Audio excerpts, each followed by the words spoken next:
on via intelligence services because they can often, head of a DCI, for example, could travel without people knowing that he's traveling. So, Ambassador, why not disclose that then? Well, there are a lot of things that I think have been disclosed too much, and I think that is the real scandal here, that so much has been disclosed, it makes it hard for secrecy that's essential to the operation of the U.S. government in these areas to continue. Mm-hmm. And I think the people who have broken these tacit and formal agreements and taken classified information and turned it loose are basically traitors to the country. Traitors to the country. Mm-hmm. Much like our own Mr. James Comey. Mm-hmm. Yes? Yeah. Yep. Yeah, I mean, back-channeling, again, it's the media making stories out of nothing. Back-channeling happens. Barack Obama's people did it. George Bush's people did it. The other Bush did it. The Clintons did it. They all do it. That's part of the process. You can't always do things in public. Roosevelt did it. Yes. You know? Roosevelt, who had all the Alger Hiss communists in his party well, with him. Yes. You know, but Roosevelt also, he was reaching out to Stalin before the war. Yeah. You know, before World War II, of all things, trying to warn him about Germany. There's back channels. I mean, that's how life is. Yep. You know? All right. Well, I'm going to let you lead us forward because you did send this to me and I read it earlier and promptly have forgotten everything about it. So I'm glad you brought it forward because I don't like James Comey, and he's going to testify this week, and we'll see whether he purges himself or tries to make a fool out of Trump or whatever he's going to do with his little memos and his testifying. And it sounds like Robert Mueller's going to have a dog leash on him to keep him from saying too many things because they don't want to jeopardize whatever investigation is ongoing at this point, right? So why don't you lead us through allegations by unknown sources. Yeah. Correct. Now, I want to preface this by saying that I was defensive, and on air here, I was defensive of James Comey. And I thought that he was a decent guy in a difficult position and that he was actually, when he first came on last year about Hillary Clinton, that he was actually prosecuting her on air because he knew that the Obama administration would never prosecute her in court. So he was basically giving his case. And then he says, but I'm not going to prosecute her. So I really thought he was doing the nation a favor. And to some degree, I still think he did because it contributed to her downfall, I believe. And yet, I've since come across, somebody sent me an email earlier this week that I forwarded to you that other people have received. There's another guy on YouTube who's read it verbatim, word for word. Now, it starts out saying that it's from somebody named Lisa Franks, and I can't find who Lisa Frank is. I've Googled it. I haven't come up with any report or anything. I really believe that this, like we said earlier, I believe that this came out from somebody deep in the Trump administration who's trying to get the news out and can't do it on a back source leak to any of the media because they won't report it. So it comes out in this fashion. And I'm not trying to promote my blog here, but if you want to read the full text of this, if you haven't gotten it in your inbox, you can go to Google Not of This World or Ed Bonderenka, The Truth Behind Comey, and it'll probably show up in your Google that way. And you'll see the link to the full text. I want to highlight this. Guy says, begin by noticing how the president fired Comey when Comey was 3,000 miles away from his office. That Comey had no inkling he was being cut and that all his files, computers, and everything in his office was seized by his boss, Sessions, and the Justice Department. This was not a violation of protocol. It was tactical. Now, I'd like to think that Donald Trump's team is this smart. Okay? Oh, Bannon? I'm sure. Yeah. Absolutely. Okay. So basically, they waited till he was away from the office to fire him after presumably lulling him into a false sense of security that his job was. Right. Okay, so here's Comey's history. Comey was a minor assistant U.S. attorney in the late 90s. He only gained power and money by being the DOJ official who investigated and cleared Bill Clinton of any wrongdoing in Clinton's totally corrupt pardon for huge payoffs of Mark Rich. Yes. Remember Mark Rich, the criminal financier, arms smuggler, and all that stuff? And Bill Clinton gave him the pardon. Well, it was actually Comey who convicted Mark Rich also. Nice. You know, it's kind of weird. So it gave Comey credit or credibility in pardoning Mark Rich. But what does Mark Rich do in return for his pardon? He enriches the Clintons. Back channel, Clinton Foundation. So it goes on to say, Comey provided cover for the Clintons in their gaining incredible power and wealth after leaving office through pardoning a billionaire, money launderer, arms dealer, and criminal. Comey was a key piece in how the Clintons upped their corruption game and gained incredible wealth through the foundation. Now, we go on with HBSC. Which is a bank. A bank. For those who don't know. Yes, exactly. And it was involved in cartel money laundering, drug money laundering, arms money laundering. And after a bit, James Comey becomes one of the directors of HSBC. And after about a year of giving HSBC cover because of his aura of cleanness, all right, after about a year of that, despite his lack of any law enforcement experience, no Department of Justice leadership experience, and no qualifications for the job, Comey was appointed FBI director by Obama. Now, I'd always thought Comey had come up through the ranks, but it turns out, no, not at all. These are all facts. These are not conjecture. Yeah. So the only qualification Comey had was that he was owned by the Clintons.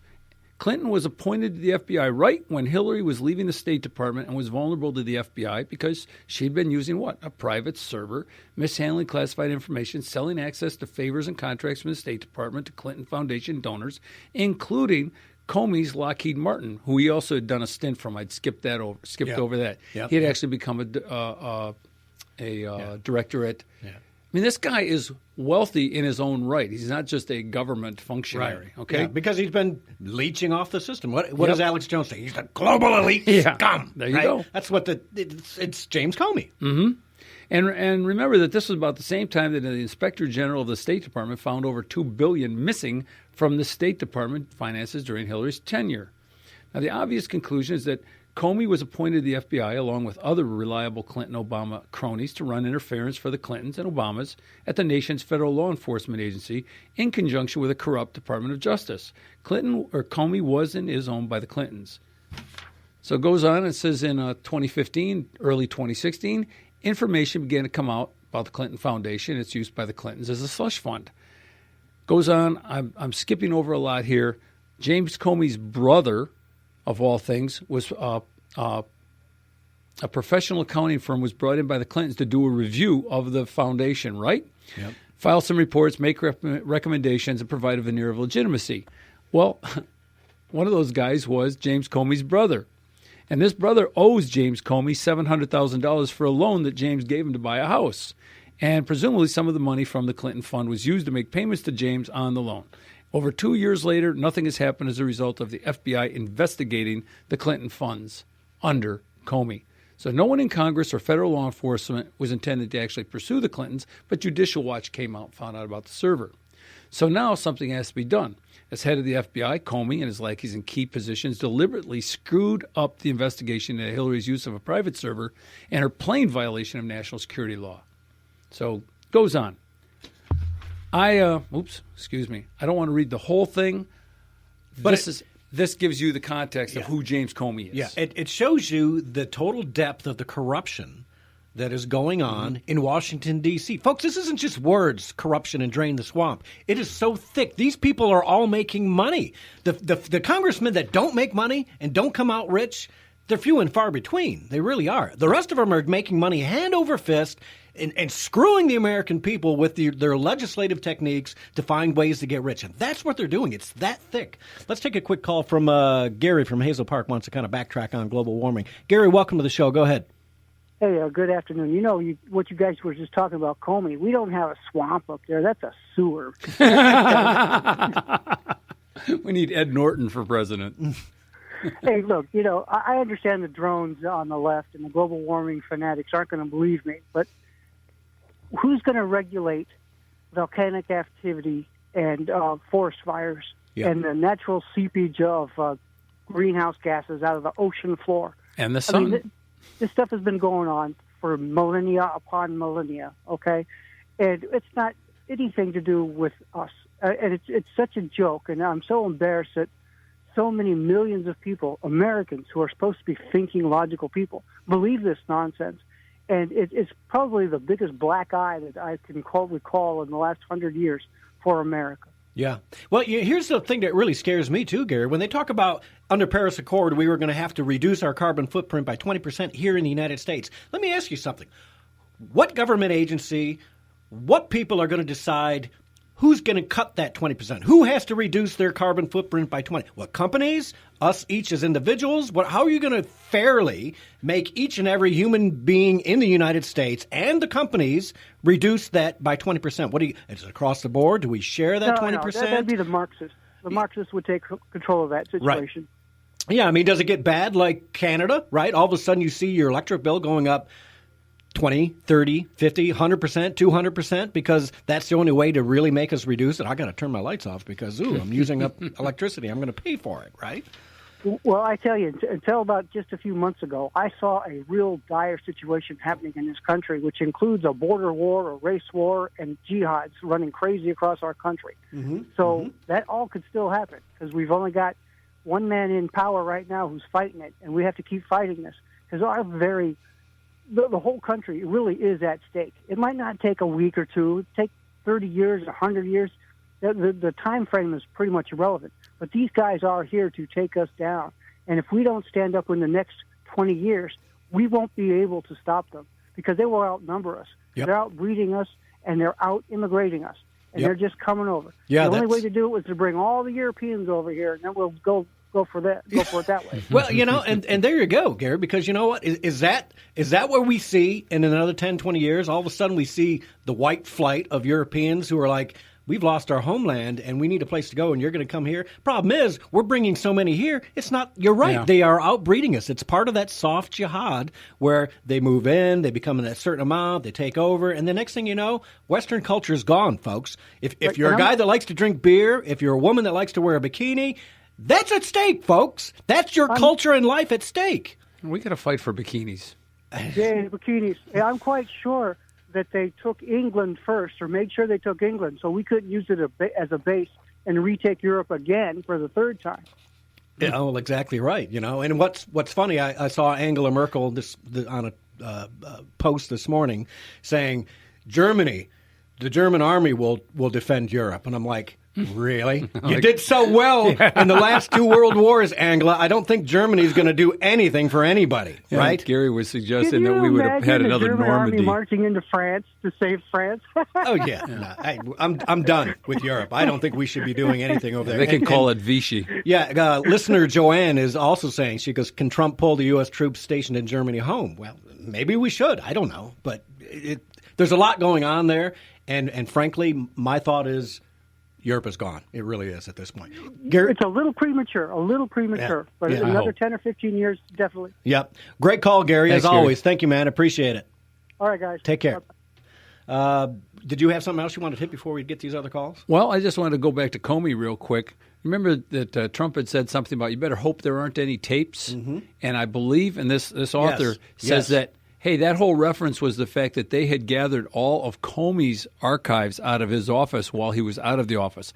Trump has the tapes. Yeah, they're Comey's tapes. Yes. Yes. Yep. Yeah, he was just trigger. What's the word? Just trying to lead him, bait him, yes, whatever. Let him know that it's out there. Yeah, I mean, don't try anything. We got it. Comey's got some problems, and let's see what his testimony comes out this week. Let's take a call from Brian on line 2. Brian's in Pinckney. Welcome to the show, Brian. Hey, Brian. Hey, guys. Great show. Thank you, sir. Couple of things. First of all, regarding the whole climate gate baloney, this all was predicted way back, I want to say in the 70s or 80s, in a book written by Edward Griffin called The Creature from Jekyll Island. And the whole thing is about money, global power levers being shifted. And goes all the way back to the Rothschilds and the Rockefellers, and it's if you read the late chapters in the book going forward about the future of the world society, it predicts all this. It was just amazing, and as far as Comey goes, I do believe, if I recall correctly, that his wife was running for public office in Virginia, and I believe the Clinton Foundation made a substantial contribution to her. That was McCabe. Yeah, that's the guy that is McCabe. now in charge. He's the interim FBI director. That's Andrew McCabe. He's in charge right now until they replace him. Okay, excuse me. Yes. Yeah. Yeah, but Yeah, but so again, they got the Clintons have their fingers in so much. Oh, yeah. It's Oh, just- yeah. Speaking of interim, when